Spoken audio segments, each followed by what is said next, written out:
బండికేమో బీమా, బతికేదో ధీమా. వస్తువుకున్న విలువ ప్రాణానికి లేదు. యంత్రాలకు ప్రాణం పోసి మనిషిని యంత్రమే ప్రాణం ఉన్న మనిషి కన్నా ప్రాణం లేని వస్తువునే ముఖ్యం. పోయేటప్పుడు అదేమైనా వెంటొస్తుందా? ఈ చిన్న లాజిక్ మిస్ అయితే ఎలా? కాలం మారుస్తున్న కొద్ది మనిషి యంత్రాంగం ఆలోచించడం మొదలు పెడతాడు.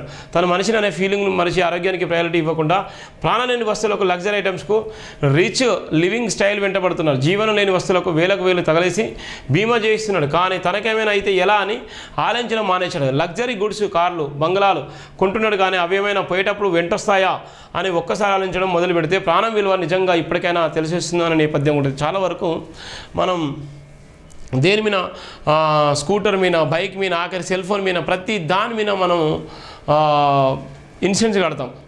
కానీ మనిషి మీద మాత్రం ఇన్సూరెన్స్ కట్టుకోము. మనిషి లేకపోతే కట్టుకోలేము. కానీ మనిషి మీద ఇన్సూరెన్స్ కట్టుకొని మనిషి జీవితంలో ఏదంటే సాధించుకోవచ్చు మనిషి బతుకుంటే. కానీ ఇలా ఉన్నటువంటి Tata AIA, Tata life insurance, Tata term insurance, ఇలా చాలా వరకు చాలా రకాలుగా ఇన్సూరెన్స్లు ఉన్నాయి. కానీ ఎందుకు కట్టుకోలేకపోతున్నాను అర్థం కాని పరిస్థితి. దయచేసి చెప్తున్నాను, ఇలా ఉన్నటువంటి వెహికల్ల మోజులో, బంగ్లాల మోజులో, బట్టల మోజులో ఉండి ఇలా మీ జీవితాన్ని నాగం చేసుకోకండి.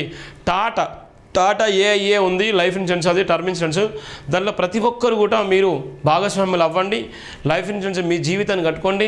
₹1,00,000 కట్టుకుంటే ₹1,00,00,000 వెసులుబాటు కల్పించేటువంటి టాటా ఏఐ ఉంది. ₹1,00,000 కట్టుకుంటే 12 సంవత్సరాల తర్వాత మీకు 3 నుంచి 4 కోట్లు వచ్చేటువంటి అవకాశం కూడా ఉంది. ఏజ్ని బట్టి అది టాటా లైఫ్ ఇన్సూరెన్స్ పాలసీ కూడా నడుస్తుంది. దానికి సంబంధించినటువంటి ఎవరైనా ఉన్నా, లేకపోతే ఇక్కడ ఉన్నటువంటి కాంటాక్ట్ నెంబర్ మమ్మల్ని కూడా సంప్రదించినా కూడా నేను ఆ ప్రతినిధులను జేబింటి ఆఫీస్ పిలిపించి కూడా నేను మీకు సాయం చేయగలను. మీ ఏజ్ని బట్టి అయితే టాటా లైఫ్ ఇన్సూరెన్స్ మీకు పనిచేస్తుంది. ఇవన్నీ బీమా పాలసీ మన జీవితానికన్నా ఏది గొప్పది కాదని కూడా నేను చెప్తున్న నేపథ్యం కూడా మనం చూస్తున్నాం.